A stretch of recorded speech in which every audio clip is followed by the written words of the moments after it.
వేదికను అలంకరించిన ప్రముఖ సంఘ సేవకుడు సామాజికవేత్త జీవీఎల్ నరసింహరావు గారికి, ఇక్కడే పనిచేస్తున్న అధ్యాపకురాలు జాజలి గారికి హృదయపూర్వక నమస్కారం.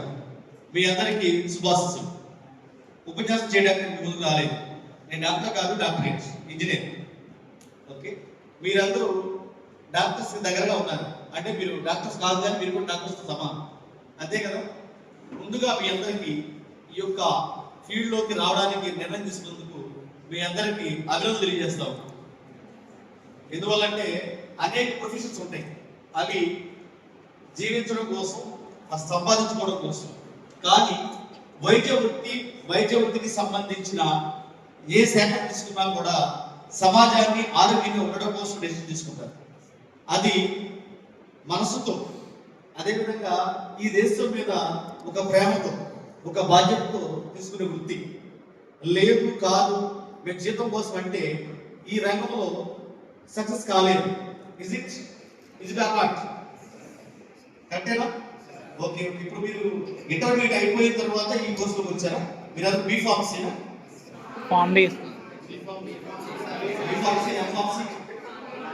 కూడా ఉన్నారా? ఓకే, అబ్బాయిలు తక్కువ ఉన్నారు, అబ్బాయిలు ఎక్కువ ఉన్నారు.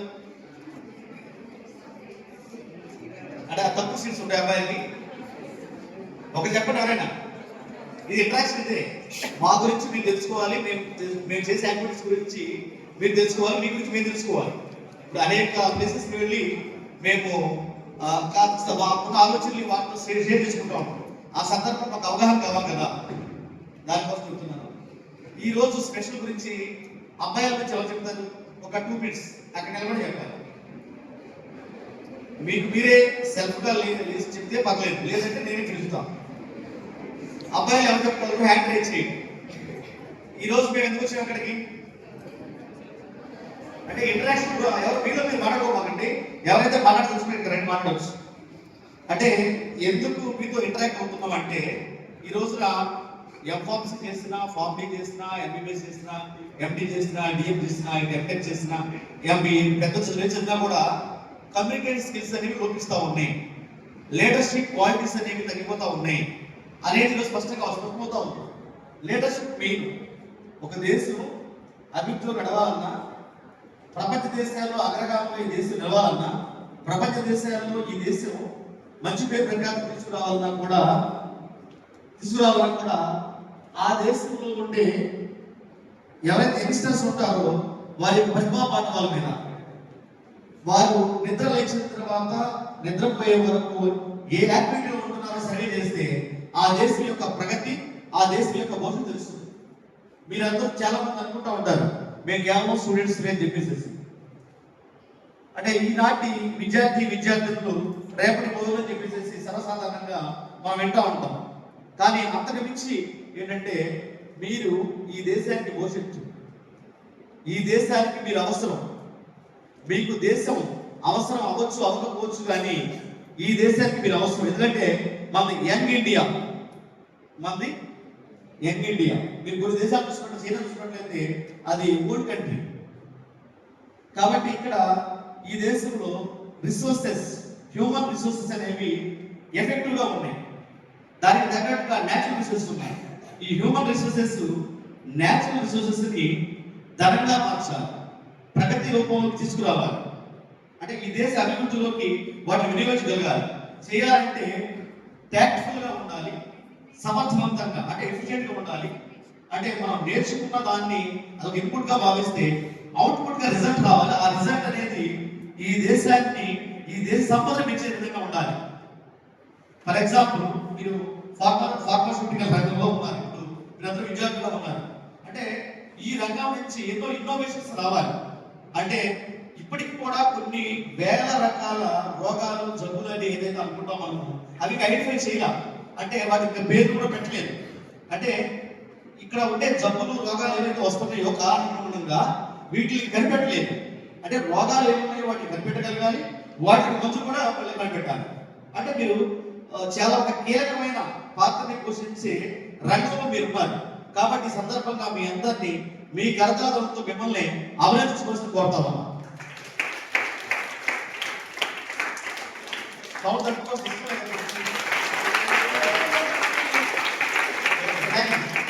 Thank you. ఇక్కడ ఏ రంగంలోనైనా కూడా లీడర్స్ అవసరం, ఏ రంగంలో లీడర్స్ అవసరం.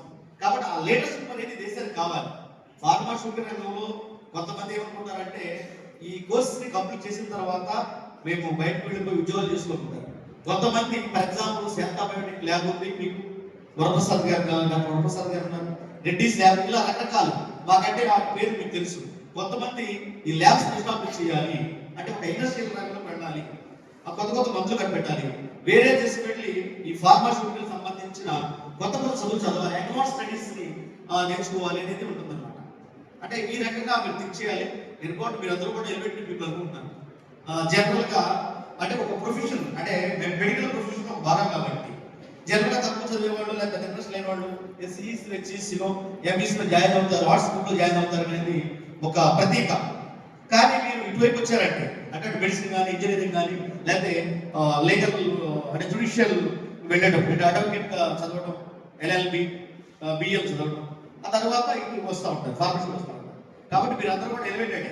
కాబట్టి మీకు ఇప్పుడు మీలో ఉన్న ప్రతిభా పాఠవాలు ఎలిజిబిలిటీ కోసం అంటే ఈ దేశ ప్రగతిని, ఈ దేశ భవిష్యత్తును అంచనా వేయాలంటే మీతో మాట్లాడి సరిపోతుంది.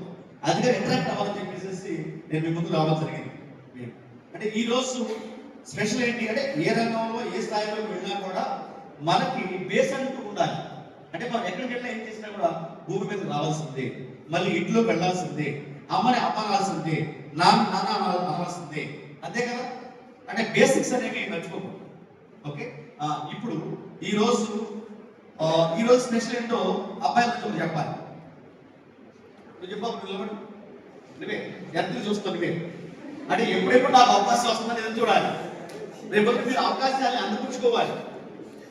ఇప్పుడు మీరు నేషనల్ లెవెల్లో ఇంటర్నేషనల్ లెవెల్లో జర్నలిస్ట్ చదువుతూ ఉండాలి. యాక్చువల్గా నేను అనుకోవడం మీ అధ్యాపకులు కూడా వివరిస్తూ ఉంటారు. అంటే ఇంటర్నేషనల్ లెవెల్లో అంతర్జాతీయంగా ఏ నూతన ఆవిష్కరణలు వస్తూ ఉంటాయో వాటిని అప్డేట్ అయ్యి మీరు ఇంకా కొత్త కొత్త మెడిసిన్స్ కనిపెట్టడము ఇవన్నీ చేస్తూ ఉంటారు. చేయాలంటే ఎంత క్రియేటివిటీ ఉండాలి. అదే విధంగా మీకు వచ్చిన ప్రతి అవకాశాన్ని కూడా వినియోగించుకోవాలి. ఒకటి. రెండవది, సర్వసాధారణంగా ఈ దేశంలో అవకాశాలన్నీ కూడా రికమెండేషన్స్ మీద వస్తూ ఉంటాయి. రికమెండేషన్స్ మీద ప్రతి దానికి కూడా ఇన్ఫ్లుయెన్స్ కావాలి. ఈ దేశంలో కొంతకాలం అయితే ఎలా ఉందంటే మనం వెళ్ళి ఒక 26 కేజెస్ రైస్ బ్యాగ్ ఉంది, ఇది 26 కేజెస్ రైస్ బ్యాగ్ కొనుక్కోవాలంటే ఇన్ఫ్లుయెన్స్. ఒక కార్పొరేటర్తో ఫోన్ చేయించడం, వార్డ్ మెంబర్తో ఫోన్ చేయించడం, మళ్ళీ ఇంకొంచెం పెద్ద ఎమ్మెల్యేలతో ఫోన్ చేయించాలి. అంటే అటువంటి పరిస్థితులు చేస్తాం. అంటే ఈ దేశం ఎప్పటికి కూడా అంటే ఐక్యరాజ్య సమితిలో 194 దేశాలు రిజిస్టర్ అయితే ఈ ప్రపంచ దేశాల గురించి సర్వే చేస్తున్నప్పుడు అభివృద్ధి సూచికల్లో ఇది నంబర్ 1 దేశంగా ప్రపంచంలో ఉండవలసిన సందర్భంలో, ఎందువల్లంటే ఇక్కడ హ్యూమన్ రిసోర్సెస్ ఉన్నాయి, అదేవిధంగా నేచురల్ రిసోర్సెస్ కూడా మెండుగా ఉన్నాయి. అయినప్పటికీ కూడా అభివృద్ధి సూచికల్లో సర్వేల్లో మనం ఎక్కడుంటామంటే 100 తర్వాత ఉంటాం. చాలా మట్టికి ఒక 20-30 రకాలు సర్వే చేస్తూ ఉంటారు ప్రపంచంలో. చేస్తా ఉంటే వాటిల్లో 15 సర్వేలు పైగా మనం 123-124లో ఉంటాం. అంటే ఎక్కడ లోపం జరుగుతుంది అంటే మానవ విలువలు అనేవి రోజులు దిగజారిపోతా ఉన్నాయి. అదే విధంగా ఇప్పుడున్న రిసోర్సెస్ ని ఈ దేశంలో ఏవైతే హ్యూమన్ రిసోర్సెస్ ఉన్నాయో, హ్యూమన్ రిసోర్సెస్ అంటే ఎవరు? యంగ్స్టర్స్, మీరందరూ కూడా ఈ రిసోర్సెస్ ని, అదే విధంగా నేచురల్ రిసోర్సెస్ ఏవైతే నేచురల్ రిసోర్సెస్ ఉన్నాయో వీటిని ఎఫిషియెంట్ గా యూటిలైజ్ చేసుకోవట్లేదు.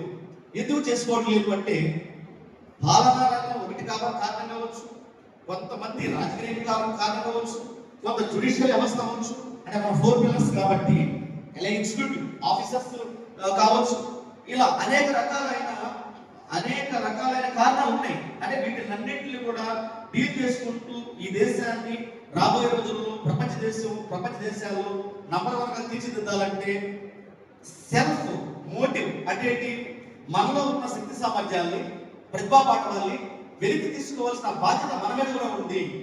అన్ని సందర్భాల్లో మనం ఎవరో బయట నుంచి మోటివేట్ చేయరు. ఎందుకంటే నువ్వు లేచి నిలబడి బాగున్నావు ఒక ఎగ్జాంపుల్, ఆ బాబు కాదు ఎవరైనా కూడా అది అన్ని వచ్చిన అవకాశాన్ని మీరు వినియోగించుకోవాలి సమర్థవంతంగా. ఇది ఎందుకు చెప్పారంటే చాలా మట్టికి వాంటెడ్ గా నెగ్లిజెన్స్ అనేది మన మీద ఉంటుంది. అంటే ఈ పాప ఇంటెలిజెంట్ కాబట్టి ఈవిడ 80% కూడా పైకి తీసుకురాకూడదు, ఆవిడ తెలివితేటలు ఈ దేశాన్ని ఉపయోగించేదని ఉండకూడదు అదే ఒక నెగిటివ్ యాటిట్యూడ్ జనరల్ గా ఎక్కువ మన దేశంలో చూస్తూ ఉంటాం. కాబట్టి ఈ సందర్భంలో మీకు చెప్పేది ఏంటంటే యువతకి, మీకు అంది వచ్చిన ప్రతి అవకాశాన్ని సమర్థవంతంగా సద్వినియోగం చేసుకోవాలి. అది ఫ్రాక్షన్ ఆఫ్ సెకండ్స్ లో మీ నుంచి దూరం అవుతుంది. దాన్ని అందిపుచ్చుకోవాలంటే అదే ఫ్రాక్షన్ ఆఫ్ సెకండ్ మీకు ఉపయోగపడుతుంది అనేది ఒకటి. రెండవది, లేని అవకాశాన్ని కూడా సృష్టించుకోవాలి. ఫర్ ఎగ్జాంపుల్, నేను బేసికల్ లెక్చరర్ని, ఆ తర్వాత ఏపీ స్టేట్ ఇంజనీరింగ్ సర్వీసెస్ ద్వారా ఇంజనీర్ అయ్యాను. ఈ రోజున నేను గ్రూప్ 1 ఆఫీసర్గా ఉన్నాను. నేను ఏదైతే ఏ ఫీల్డ్లోకి అయితే వెళ్ళలేకపోయానో, అంటే స్థిరపడలేకపోయానో ఈ అధ్యాపక వృత్తిలోకి, ఈ రోజున నా యొక్క ఆలోచన ఒకసారి సార్ దృష్టిలో పెట్టాను. స్టూడెంట్స్ సంబంధించిన ఏ ఈవెంట్ అయినా నేను సెలవు పెట్టైనా నా టైం రిజిస్ట్రేషన్ అయినా వస్తాను సార్ అని చెప్పాను. చెప్తే సార్ నాకు ఈ అవకాశం కల్పించారు. అంటే నాకు లేని అవకాశాన్ని నేను తీసుకున్నాను. అంటే అన్నిసార్లు మనం గుర్తించే అవకాశం మనకు ఉండకపోవచ్చు కొంతమందికి, లేదా కావాలని నెగ్లెక్ట్ చేయొచ్చు, సహాయం రాకుండా. అంటే ఎందుకు వీళ్ళకి అవకాశం కల్పించాలి? అటువంటిది మీ దగ్గరకు వచ్చి మీకు అవకాశం కల్పిస్తున్నప్పుడు మీరు ఎంతమందిలో సుమారు 150 మంది ఉన్నారు అనుకుంటున్నారు, వాళ్ళకు మిమ్మల్ని ఒకరు పిలిచి మాట్లాడుతున్నాం అంటే మీకు ఒక మంచి అవకాశం వచ్చింది. అవకాశాలు సద్వినియోగం చేసుకోవాలి. ఈ దేశంలో ఈ రోజు మనకు కావాల్సింది ముఖ్యంగా ఈ యొక్క యంగ్స్టర్స్ కి, హ్యూమన్ రిసోర్సెస్ కి వచ్చిన ప్రతి అవకాశం సద్వినియోగం చేసుకోవాలి. ఒకటి. రెండవది, లేని అవకాశాన్ని సృష్టించుకోవాలి.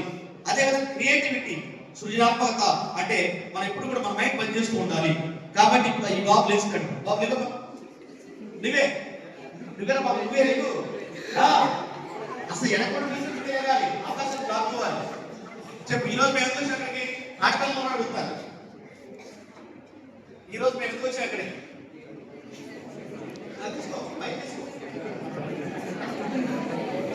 నవ్వండి.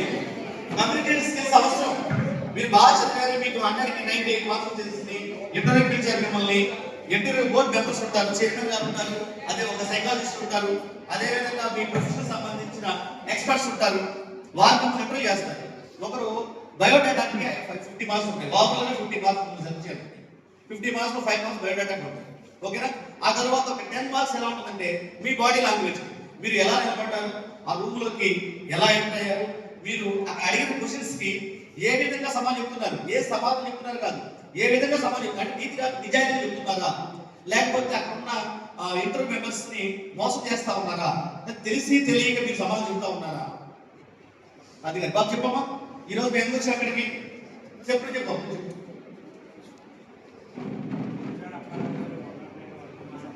Very good, very good, thank you. Sorry, very good. ఈ రోజు గురజాడ అప్పారావు గారి 109వ వర్ధంతి. కొంతమంది వర్ధంతి తెలియవచ్చు. చనిపోయిన తర్వాత ఆయన బలంలో చనిపోయారు. తర్వాత సంవత్సరానికి అదే రోజు వస్తుంది కదా, ఆ రోజు జరుపుకోవడం వర్ధంతి అంట. అంటే గురజాడ అప్పారావు గారు చనిపోయి ఈ రోజు నాటికి 100+9 100 సంవత్సరాలు నిండి 9 సంవత్సరాలు నిండింది. వచ్చే సంవత్సరం 110వ వర్ధంతి జరుపుకుంటున్నాం. చనిపోయిన తర్వాత పుట్టినరోజు వస్తే పుట్టినరోజు అనుకోవడం, దాన్ని జయంతి అనాలి. ఇది చాలా మంది చర్చలు తెలియదు. అవకాశం వచ్చినప్పుడు తెలుసుకోవాల్సిన అవసరం ఉంది. అయితే 109 సంవత్సరాల క్రితం పరమపదించిన గురజాడ అప్పారావు గారి గురించి ఈ రోజు మనం తెలుసుకోవాల్సిన అవసరం ఏమిటి? బీసీ రాయ్ అంటారా మీరు? Doctor BC Roy doctors day సందర్భంగా జరుపుకుంటారు. దానికి ఒక కారణం madam, doctors day BC Roy గురించి చేసేసింది అంతే సార్. అంటే కొన్ని రంగాలలో ఒక ప్రముఖులు ఉంటారు, అంటే పేరు గాంచిన వాళ్ళు ఉంటారు. వారి యొక్క పుట్టినరోజుని పురస్కరించుకుని, అది డాక్టర్స్ ఇప్పుడు ఇంజనీర్స్ డే ఉంది. నాకు ఇంజనీర్ చూసిన మోక్షగుండ విశ్వేశ్వరయ్య గారు 1861లో జన్మించారు. ఆయన 1962లో 101 years బతికి ఇచ్చారు. మోక్షగుండ విశ్వేశ్వరయ్య గారి కంటే ఒక సంవత్సరం చిన్నవారు. 1862లో జన్మించారు. 1915లో చనిపోయారు. వారు జీవించింది 52-53 సంవత్సరాలు మాత్రమే. కానీ చనిపోయి 109 సంవత్సరాలు అయింది. ఫర్ ఎగ్జాంపుల్, కొంతమంది ఉన్న వాళ్ళు ముత్తాత లేదా వాళ్ళ అమ్మ నాన్న జేజీ అంటారు కదా, వాళ్ళు చనిపోయి మీ వయసు 17-18 సంవత్సరాలు అనుకోండి. మీ చిన్నప్పుడు చనిపోతే వాళ్ళ ఫేస్ కూడా మనకు గుర్తుండదు, లేదా వాళ్ళ వర్ధంతిని కూడా జయంతి కూడా జరుపుకునే పరిస్థితి ఉండదు. కానీ ఈ సమాజం కోసం ఎవరైతే వారి జీవిత కాలంలో కొద్ది సమానంగా కేటాయించారో, అంటే స్వార్థాన్ని విడిచి మా జీవితం ఈ దేశం కోసం, ఈ దేశ ప్రగతి కోసం, ఈ దేశ ప్రగతిలో, ఈ దేశ భవిష్యత్తులో మా పాత్ర ఉండాలని చెప్పేసి ఎవరైతే ఒక సామాజిక కోణంలో పనిచేశారో వారిని ఈ విధంగా మనము గౌరవించుకుంటాం, వారిని స్ఫూర్తిగా తీసుకుంటాం, మార్గదర్శనం తీసుకుంటాం. వారి గురజాడ అప్పారావు గారు. కన్యాశుల్కం అని చెప్పేసి మీరు చిన్నప్పుడు చదువుకుంటుంటారు. దాంట్లో హీరోయిన్ మధుర వాణి. మీ అందరికీ ఒకసారి గుర్తు తెలుసుకుంటే నేను మొత్తం ఆ వివరాల్లో వెళ్ళను. అసలు మీతో ఇంటరాక్షన్ లో వెళ్ళాలనేసరికి స్టార్టింగ్ లోనే నన్ను నిరుత్సాహపరిచారు. అందువల్ల నేను ఇంటరాక్షన్ లోకి వెళ్ళలేకుండా మీకు ప్రోత్సహించే క్రమంలో 4 మాటలు చెప్పాల్సి వస్తుంది. ఆ తర్వాత అంటే అనేక పుస్తకాలు రాయడం జరిగింది, రచన చేయడం జరిగింది. అవన్నీ కూడా సమాజ ఉద్ధరణ కోసం, మనల్ని తట్టి లేపడం కోసం. నిద్రాణంలో ఉంటారు కొంతమంది, ముద్దు నిద్రలో ఉంటారు, వాళ్ళని చైతన్యపరచాలి. ఫర్ ఎగ్జాంపుల్ మీ అందరూ ఉన్నారు ఇక్కడ, మీరు చదువుకుంటున్నారు. ఒకప్పుడు 1848 సంవత్సరంలో ఆ టైంలో చదువుకుంటే పెద్ద నేరం. అప్పుడు ఒక మహనీయురాలు, ఒక మహాత్ములు, మహాత్మా జ్యోతిరావు పూలే, సావిత్రిబాయి పూలే 1848 జనవరి 1వ తారీఖున పూణేలో స్కూల్స్ ప్రారంభించారు. విద్యార్థులు చదువుకుంటారు, ఆడపిల్లలు చదువుకుంటా సపరేట్ గా మన. ఆ తర్వాత వాళ్ళ కంబైన్ స్కూల్స్ కూడా చేశారు. ఆ విధంగా ఆ రోజుల్లో 56 స్కూల్స్ ప్రారంభించారు. ఆ రోజు 1000 మందికి ఒకరు కూడా ఆడపిల్లలు చదువుకునే అవకాశం లేదు. 1000 మందికి ఒకరు కూడా లేదు. 500 మందిలో ఒక 2-3 జెంట్స్ చదువుకుంటూ ఉండేవారు. అటువంటి ఈ రోజున ఆడపిల్లలు ఎక్కువగా చదువుకుంటున్నారంటే, ఈ రోజు నాటికి 100 మంది ఆడపిల్లలు 60 మంది పైగా చదువుకుంటున్నారంటే కారణం ఏంటంటే, మన ముందు తరాల్లో ఎంతో మంది మహనీయులు ఉన్నారు. ఆ మహనీయులు మన కోసం త్యాగం చేశారు. వారి గురించి తెలుసుకోవాల్సిన కనీస బాధ్యత, ప్రాథమిక బాధ్యత మన మీద ఉంది. అంటే మీరు చదువుకుంటూ ఉన్నారంటే మీకు రాజ్యాంగంలోని 21A అనే ఏదైతే ఆర్టికల్ ఉందో హక్కును కల్పించారు కాబట్టి మీరు చదువుకుంటూ ఉన్నారు. అదేవిధంగా ఒకప్పుడు మీరు పుస్తకాలు చదువుకోవడం లేదా పాత సినిమాలు చూసుకుంటారు. ఒక తల్లి గర్భంలో ఆడపిల్ల ప్రాణం పోసుకున్న సందర్భంలో గృహహత్య చేసేవారు.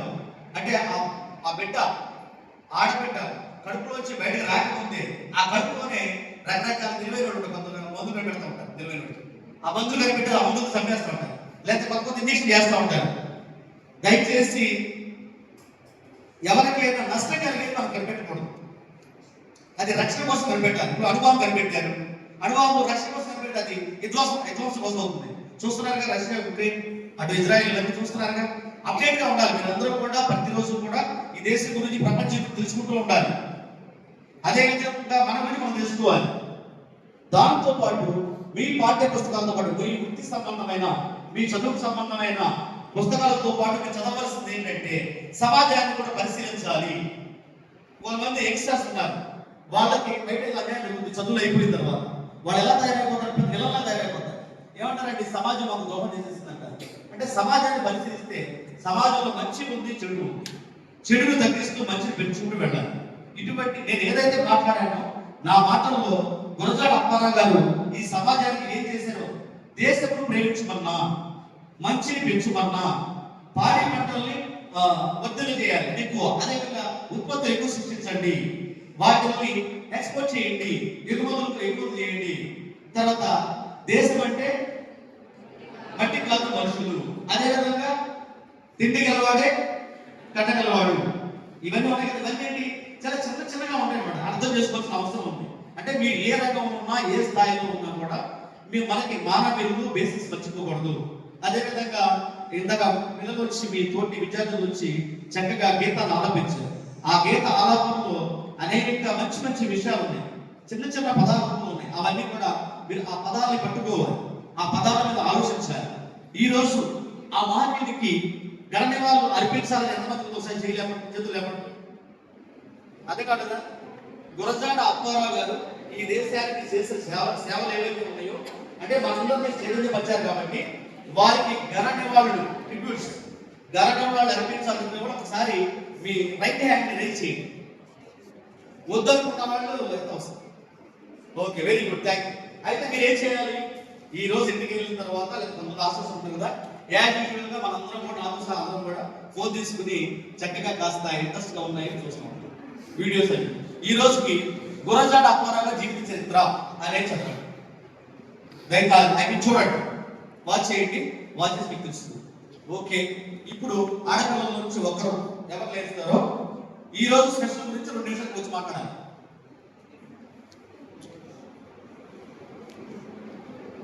మాట్లాడారు. అదేవిధంగా దేశము ప్రేమించమన్నా అన్నారు కదా, ఆ సెంటెన్స్ తీసుకుని ఒక 3 సెంటెన్స్ చెప్పాలి. ఎవరు చెప్తారు? విశదీకరణ, అలబ్రేషన్. ఇంగ్లీష్ లో ఏం చేసేవారు? ఒక 10 పదాలు 15 పదాలు వచ్చేవారు వర్డ్స్ ఇస్తే దాన్ని ఒక స్టోరీ ఫ్రేమింగ్ అన్నమాట. అవునా కదా?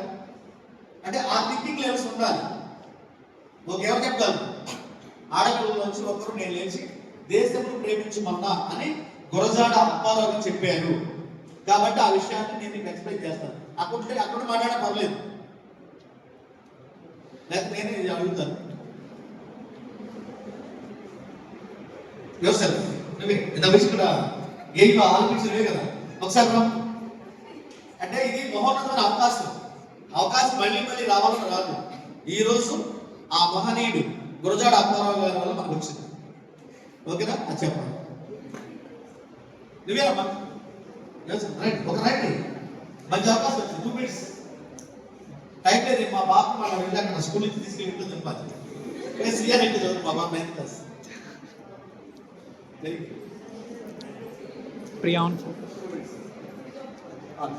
దేశమును ప్రేమించమన్నా అనే సెంటెన్స్ ని ఎలాబరేట్ చేసి 3 సెంటెన్స్ చెప్పాలి.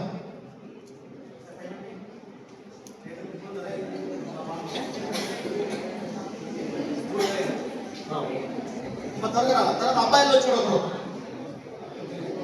మంచిని పెంచుమన్నా అంతేగా, అది అబ్బాయిలు చెప్పాలి. ఆ 2 సార్లు మీరు ఆలోచించండి. నేనైతే ఎలా చెప్పగలను? ఒకరికి వచ్చి మాట్లాడే అవకాశం ఎంత లేకపోవచ్చు. నేనైతే ఎలా చెప్పగలను?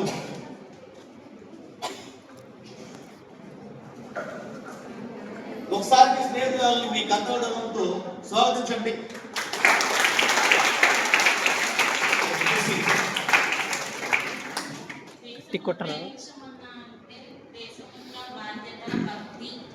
భవిష్యత్తు గురించి ఆ పాటలను పాడినందుకు మాకు చాలా ఆనందంగా.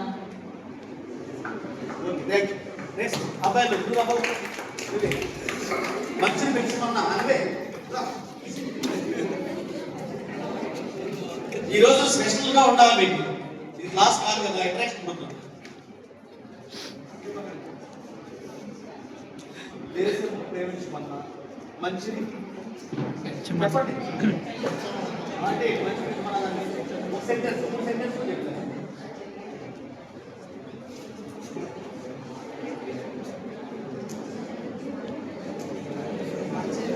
మంచిని పెంచడం అంటే నలుగురికి ఉపయోగపడేలా ఉండదు. సొసైటీలో నలుగురికి ఉపయోగపడేలా ఉండదు. అలా ఉండడం వల్ల మనకు కూడా ఉపయోగపడుతుంది.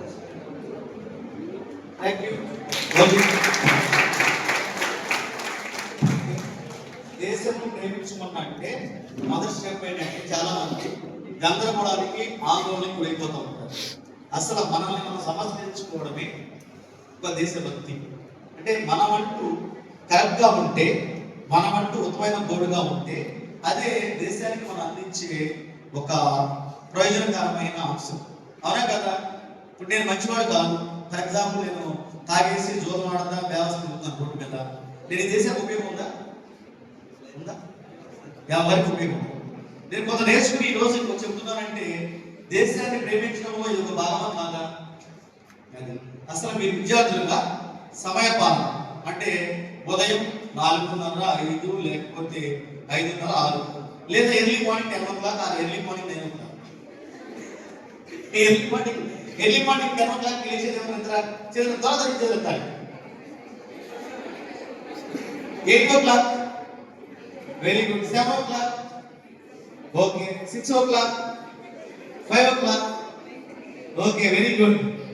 సరే, ఏదేమైనా కూడా మీరు సమయానికి నిద్ర లేవడం, సమయానికి అల్పాహారం తీసుకోవడం అంటే బ్రేక్ఫాస్ట్, అదేవిధంగా సమయానికి తల్లిదండ్రుల్ని అదేవిధంగా అధ్యాపకుల్ని ఇబ్బంది పెట్టకుండా సమయానికి కళాశాలకి రావడం, ఆ తర్వాత కళాశాలలో ఏవైతే పాఠ్యాంశాలు బోధిస్తారో ఆ పాఠ్యాంశాలని శ్రద్ధగా వినడం, మళ్ళీ ఇంటికి వెళ్ళిన తర్వాత వాటిని రివైజ్ చేసుకోవడం, రివ్యూ చేసుకోవడం, పరీక్షలకి ప్రిపేర్ అవ్వడం, ఇవన్నీ కూడా దేశాన్ని ప్రేమించడమే. మీరు ఈ విధంగా పంక్చువాలిటీ మెయింటైన్ చేసినట్లయితే అప్పుడు ఏమవుతుందంటే ఆటోమేటిక్ గా మీరు ఉత్తమమైన విద్యార్థులు ఉంటారు, రేపటి రోజున ఉత్తమమైన పౌరురాలుగా ఉత్తమమైన పౌరులుగా తీర్చిదిద్దబడతారు. అది దేశానికి ఉపయోగం. ఇక మీకు ఎవరు ప్రత్యేక చెప్పవసరలా. అదే విధంగా మంచిని పెంచుమన్నా అన్నాం. ఫర్ ఎగ్జాంపుల్ మీ స్నేహితురాలు ఏదో ఒక ఇబ్బందులు ఉంటారు. ఆ టైంలో మీరు ఏం చేయాలి? మీరు వారికి చేయవలసిన సహాయాన్ని, అందించవలసిన సహకారాన్ని, అది ఏ రూపమైన ఉండొచ్చు, డబ్బు రూపంలో ఉండొచ్చు, మీ మంచి రూపంలో ఉండొచ్చు, ఏ రూపాయలు ఉండొచ్చు అన్నమాట. ఇటువంటి చిన్న విషయాలు, ఈ చిన్న విషయాలు మనం పాటించినట్లయితే మనము ఈ దేశాన్ని ప్రేమించినట్లే, మంచిని పెంచినట్లే. ఈ దేశంలో ఏ యువకుడు కూడా ఖాళీగా ఉండకూడదు. ప్రతి ఒక్కరూ కూడా ఏదో ఒక వ్యాపారంలో, ఏదో ఒక వృత్తిలో ఉండాలి. ప్రతి ఒక్కరు కూడా సంపాదించాలి. ఒకప్పుడు అయితే ఒక 60 సంవత్సరాలు దాటిన తర్వాత ఒక దేశంలో అయితే ఒక నియమం ఏం చేసేవాడంటే 60 సంవత్సరాలు అందరినీ చంపేసేవాడు, విషయం పెట్టేసేసి. అంటే వాళ్ళ ఉపయోగం లేదు, ఈ దేశానికి ఉపయోగం ఏంటి, వాళ్ళ వల్ల తిండి దండంగా చెప్పేసేసి. అర్థమైందా? అంటే ఇలా రకరకాల ప్రపంచ చరిత్ర గురించి తెలుసుకుంటూ ఉండాలి. సరే, ఫైనల్ గా ఈ సందర్భంగా ప్రియమైన విద్యార్థులారా, నేటి విద్యార్థులారా, రేపటి పౌరులారా, కేవలం సిటిజన్సే కాకుండా ఈ దేశ భవిష్యత్తు అయిన మీరు, ఈ దేశానికి మీరు చాలా అవసరం. అంటే మీరు నడిచే నడక, మాట్లాడే మాట, వ్యవహరించే తీరు, ఆలోచించే విధానం, ఇవన్నీ కూడా ఈ దేశం యొక్క అభివృద్ధికి, అంటే రాబోయే రోజుల్లో ఈ దేశం యొక్క అభివృద్ధి కులమానంగా ఉంటాయి. జాగ్రత్త గమనించాలి. కాబట్టి మీరు ఆ దిశలో ఆలోచిస్తారని, అంది వచ్చిన ప్రతి అవకాశాన్ని సమర్థవంతంగా సద్వినియోగం చేసుకుంటారని, అవకాశాలు లేని చోట అవకాశాలని సృష్టించుకుంటారని, అదేవిధంగా మీరు యొక్క వైద్య వృత్తికి సంబంధించిన రంగంలో ఉన్నారు కాబట్టి ఎన్నో నూతన ఆవిష్కరణలు చేయాలని, ఎన్నో ఔషధాలని మీరు కనిపెట్టాలని, ఈ దేశంతో పాటు ప్రపంచ దేశాలన్నింటినీ కూడా ఆరోగ్యకరంగా ఉంచాలని, అదేవిధంగా ప్రపంచ దేశాల్లో ఈ దేశాన్ని అగ్రగామిగా నిలపడం కోసం మీ వంతు బాధ్యతని పోషించే క్రమంలో ఇటువంటి మహనీయులు వరదాడ అప్పారావు గారు, అదేవిధంగా మహాత్మా పూలే, సావిత్రిబాయి పూలే, డాక్టర్ బిఆర్ అంబేద్కర్ లాంటి ఎందరెందరో మహానుభావులు ఉన్నారు. కాబట్టి ఆ మహనీయుల గురించి తెలుసుకుని మీరు స్ఫూర్తి నొంది మార్గదర్శకంగా మీరు ఎంచుకున్న లక్ష్యంలో విజయాన్ని సాధిస్తారని, ప్రతి ఒక్కరూ కూడా మీ యొక్క లక్ష్యాన్ని కలిగి ఉండాలని,